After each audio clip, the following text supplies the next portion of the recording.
السميع العليم من الشيطان الرجيم بسم الله الرحمن الرحيم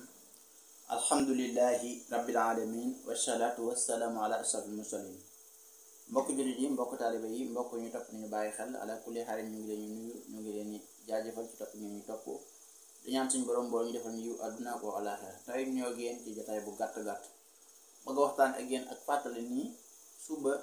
ci bésu dimanche bi tombé ak le 31 juillet mooy benn fan bi njëkk ci atum jullit ñi suba ci dimanche bi benn fan bi njëkk ci atum jullit ñi mooy suba ci dimanche bi di tombé ak ci weeru tubaab 31 juillet kon mën a jàpp ci dimanche bi mooy benn fanu tam xarit kon vidéo bi xaw nañ ko yeexa def ndax xaw naa guddi waaye ku yàlla dogal nga déglu ñu bi jiitu bis bi nga bu jiitu suba rek mën nga cay jariñu insha allah taala kon nag ñu wax leen ni nag bisub dimanche nag bu fekkente ni am at dafa duggee bisub dimanche loolu dafay tegtale ni at mi atum jàmm la xalaa kulli haal yi bu fekkente ni at mi bis bi ci njëkk bisub dimanche lañ ko duggee ni ki suba loolu lay tegtale ni atum jàmm la ak jàppandal bu bëree bëri kon mënees na ko njott ci at mi di ñaan suñu borom mu jot lu ko ci ñun ñëpp wàcce ko ci réew mi insha allah taala gannaaw loolu itam comme at mi atum jàmm la waaye nag am na sarax boo xam ni moo ca jaadu muy bu mën a génn sarax mburu saraxu at mi suba mburu la ko def ku ne yàlla mën na laa musal ci musibay at mi jàppandal say mbir koy def daal nga yénn ci mboolem sa aajo suba daal ci bis bi njëkk ci at mi ku mën na génne ñetti mburu wala juróom-ñaar wala lu mën ci mburu mu génn ko sax tam xam ne mooy saraxu at mi ala kulli haalin gannaaw bu loolu wooyee itam am na ay ñaan yu amam solo yoo xam ni magi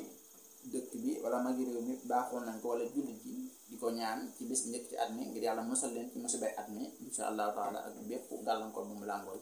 loolu nag li ci gën a siiw ci ñaan gi mooy nga jàng ayatul kursi yu 360 na mooy ñett téeméer ak juróom-benn fukk te yoon bu ne ànd ak bismillahi rahmaani rahim ayatul kursi yu 360 yoon bu ne ànd ak bismillahi saa yoo ayatul kursi nga jël nga ubbeeku bismillahi rahmaani rahim waaye ñett téeméer ak juróom-benn fukk insha allahu taala gannaaw loolu nag nga tëje ko ñaan gi muy allahuma ya muawwilul ahwal hawwil haali ila ahsanil ahwal bi hawlika wa quwwatika ya azizu ya mutahaali wa sallallahu ala sayyidina muhammadin wa ala alihi wa sahbihi wa sallama tasliman lii mbokk yi wax nañu ko def yàlla dina musal ci musibay at mi insha allahu taala ala kulli haalin kon laay biir nañ leen ni biir at mi atum jàmm la waaye sarax bi mburu la kon ngeen bàyyi ko ala kulli haal waaye ñu def ak tënk bu gàtt nag ci ni at mi bis bi muy tombeel mën nañu rafet njort ci suñu réew mi ndax bis bi muy tombeel bisub jàmm la ba pare ñu di amal élection yoo xam ni mooy élection législative muy falum député yi ala kulli haalin ñu ngi woo ñëpp suba ñu xëy woote ci jàmm te it nag rafet nañ jot ni réew mi tegu na ci yoonu jàmm ndax bis bi mu tombeel ak at mi mu tombeel insha allahu taala man nag maa ngi woote pour Yewwi Askan Wi maa ngi sàkku itam ñëpp ñu wooteel Yewwi Askan Wi insha allahu taala ndax ñoom Yewwi Askan Wi kon jërë ngeen jëf mbokk yi wasalaamu aleykum wa rahmatullahi taala wa barakaatu